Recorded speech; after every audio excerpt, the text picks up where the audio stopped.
L'état des lieux, je dois dire, est relativement mitigé. Nous avons connu une très forte évolution depuis, disons, une quinzaine d'années, depuis le lancement des TIC en Côte d'Ivoire, notamment avec l'avènement du mobile, de la téléphonie mobile, qui a eu un très fort succès. Nous sommes aujourd'hui à des taux de pénétration qui avoisinent les 60-70%, ce qui, dans la moyenne des pays africains, est relativement élevé. Bon, mais l'outil GSM est essentiellement encore utilisé comme outil de communication.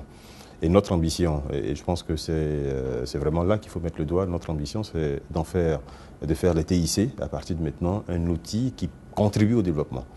Et c'est pour ça que l'enjeu que nous imposons est l'enjeu de développer l'Internet. L'enjeu de développer l'Internet qui est davantage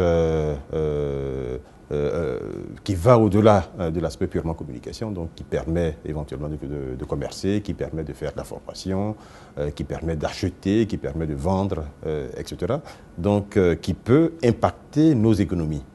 Et pour cela, il nous faut créer les conditions au plan infrastructure qui permettent justement de réaliser cette ambition. Les opportunités, elles sont nombreuses. Jusqu'à maintenant, elles ont essentiellement été dans la téléphonie mobile. Nous avons 7 opérateurs, puisque 7 licences ont été délivrées. Et nous avons derrière chacun des opérateurs un opérateur international de taille importante. Bon, donc il y a eu des investissements relativement importants faits dans le secteur au niveau du GSM. Notre ambition aujourd'hui est de reporter les investissements qui sont réalisés par des investisseurs étrangers sur l'infrastructure lourde, en particulier la connectivité internationale. Nous avons quelques discussions en ce moment avec de gros opérateurs qui sont déjà en train de déployer des solutions qui sont capables d'être mises en œuvre dès le premier trimestre 2012. Nous avons également des ambitions importantes au niveau du backbone national parce que nous avons besoin de construire un réseau fibre optique le plus étendu possible pour être le plus près possible des populations. Et évidemment, là aussi, nous attendons que toutes les personnes qui sont capables d'investir dans ce secteur nous approchent ou nous soutiennent dans ce. C'est vrai que notre pays a connu beaucoup de difficultés au cours de la quinzaine d'années passées, de la dizaine d'années passées. Mais justement, les 5 dernières années ont servi à faire tout le travail pour sortir de cette instabilité. Il y a eu effectivement des crises récurrentes au plan politique, des crises par rapport aux élections.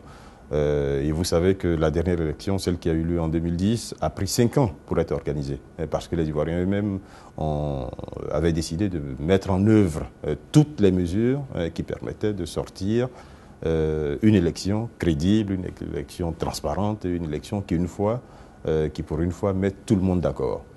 Ça a été le cas. Malheureusement, cette élection 2010 a à nouveau été entachée par des violences.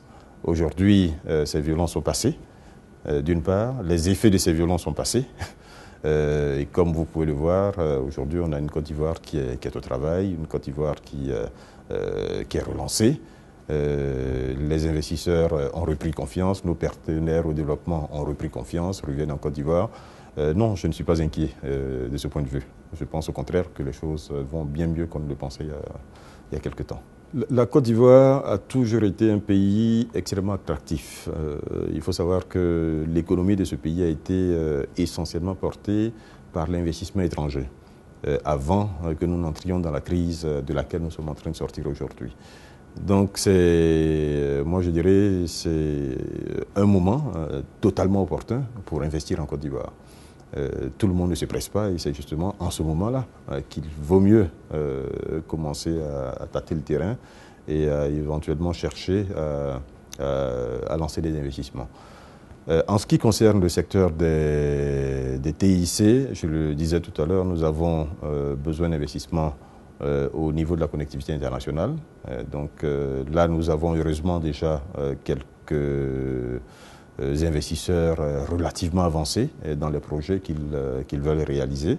Nous avons 2 câbles qui sont annoncés, l'un par le groupe Orange, EIS, donc qui parcourt toute la côte ouest africaine jusqu'en Afrique du Sud. Et également le câble qui va être lancé par le groupe MTN, WAX, qui lui également part de l'Afrique du Sud jusqu'au Portugal. Donc un troisième câble est annoncé, mais dont je ne dirai pas le nom du promoteur parce qu'il n'est pas encore lancé.